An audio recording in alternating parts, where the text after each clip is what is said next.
박문성 위원은 3일 CBS의 김현정의 뉴스쇼에 출연해 최근 국제축구연맹 피파가 정치적 간섭과 관련해 징계를 받을 수 있다는 경고성 공문을 보냈다는 사실이 알려진 것에 대해 예상했던 대한축구협회의 대응이었다.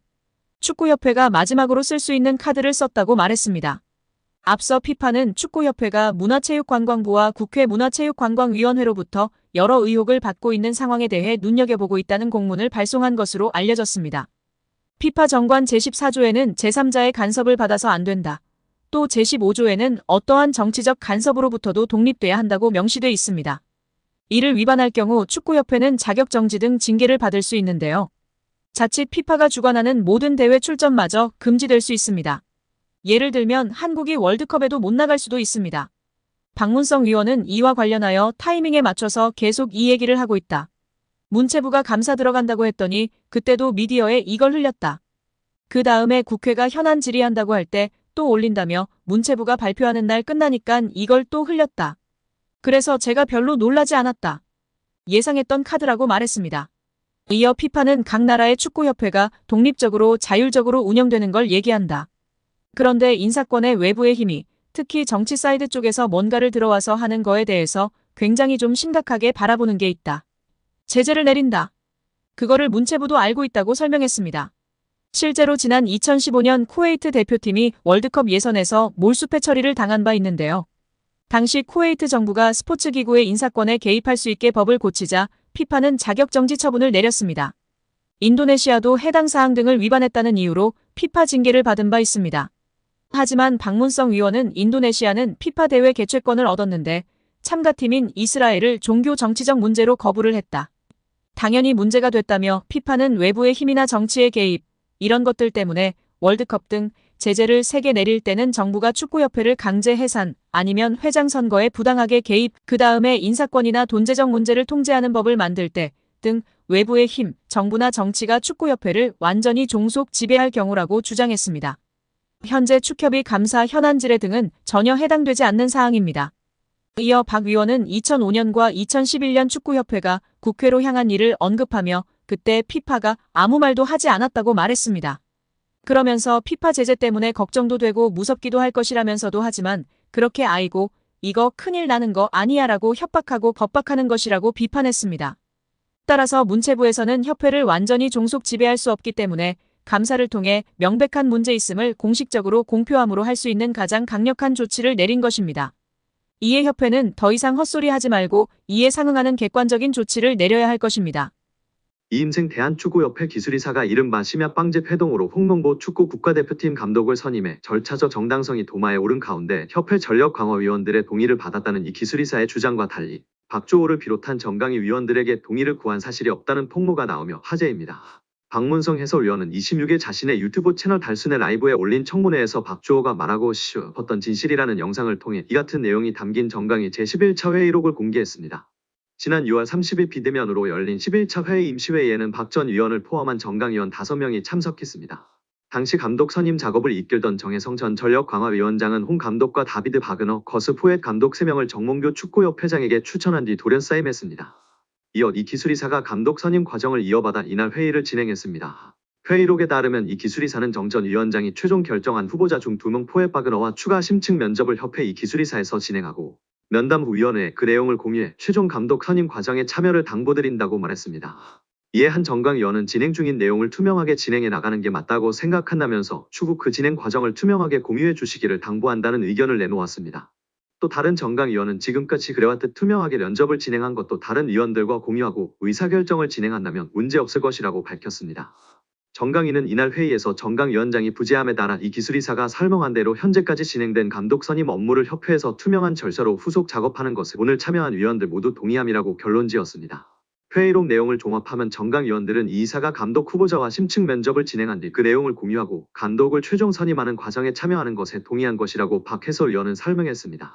앞서 지난 24일 국회 문화체육관광위원회 현안 질의에서 이 기술이사는 홍 감독을 선임하는 것에 대해 박 전 위원을 비롯한 정강위원들에게 동의를 받았다며 독단적인 결정이 아니었다고 주장했는데요. 그러나 정강위원들은 이 기술이사가 최종 감독 선임 과정을 공유하는 것에 동의한 것이지 이 기술이사가 감독을 최종 선임하라는 것에 동의한 적이 없다는 것입니다. 박주호 전 의원은 지난 7월 자신의 유튜브 채널을 통해 감독 선임 절차의 문제를 폭로하는 과정에서 홍 감독이 내정됐다는 소식을 휴대전화로 접하고 놀라는 반응을 보였습니다. 이 역시 이 기술이사가 정강이와의 공의 없이 독단적으로 홍 감독을 내정하는 것을 예상하지 못했기 때문이라고 박 해설위원은 덧붙였습니다. 박 해설위원은 국회 현안 질의에서 정강 의원들이 어디까지 동의했는지를 놓고 의원들의 질타했었는데 박주호 전 의원이 몇 차례 발언 기회를 얻었지만 21차 회의의 내용을 언급하지 못했다면서 내가 중요한 포인트를 말하지 못했다고 아쉬워했다고 전했습니다. 결국 최종 감독 선임 과정을 공유하는 것에 동의한 것이지 이 기술이사가 감독을 최종 선임하라는 것에 동의한 적이 없다는 것입니다. 이마저도 최종 감독 후보는 포획과 박은하였습니다. 2005년 8월 22일 홍명보 당시 대한축구협회 이사는 파주 국가대표 트레이닝 센터에서 시작된 KFA 2급 지도자 강습회에 참가했습니다. 홍명보는 지도자 자격증이 없는 상태였는데요. 지도자를 할 생각이었다면 상급 지도자 자격증부터 따야 했습니다. 상급 지도자 자격증을 따면 유소년이나 초등학교 축구교실에서 지도자 생활을 할 수 있었습니다. 2급 지도자 자격증을 따려면 상급을 따고 2년이 지나야 했습니다. 하지만 홍명보에겐 예외 조항이 적용됐습니다. 협회는 국가대표팀에서 A매치 20경기 이상을 소화하거나 K리그 100경기 이상 출전한 경력자들에 한해서는 상급 지도자 자격증 없이 바로 2급 지도자 자격증을 딸 수 있게 했습니다.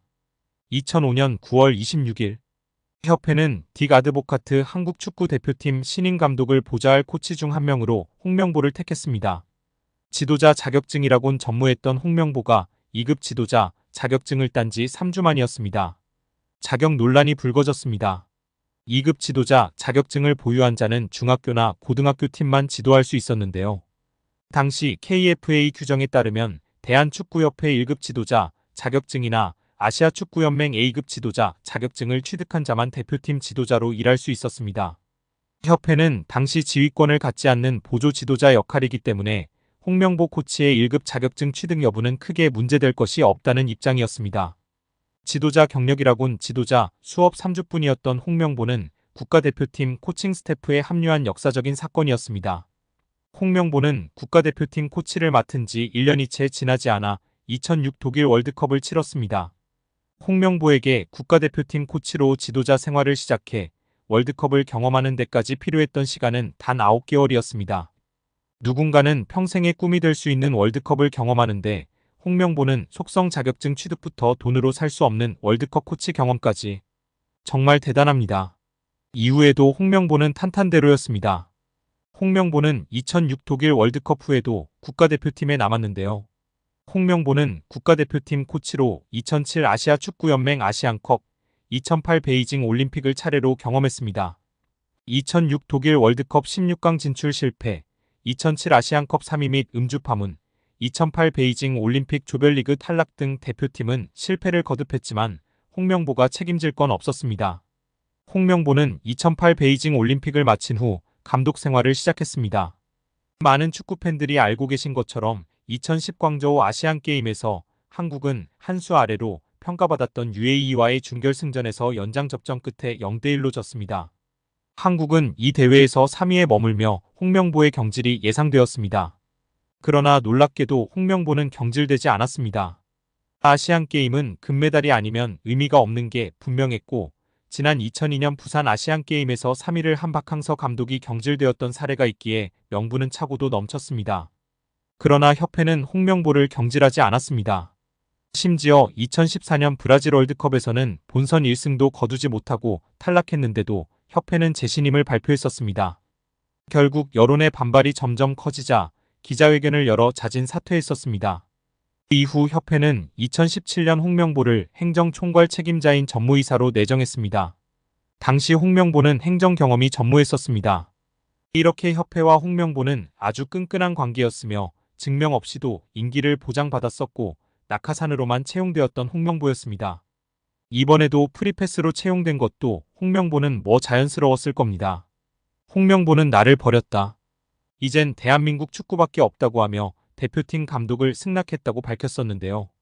홍명보가 버린 건 자신이 아닌 울산입니다.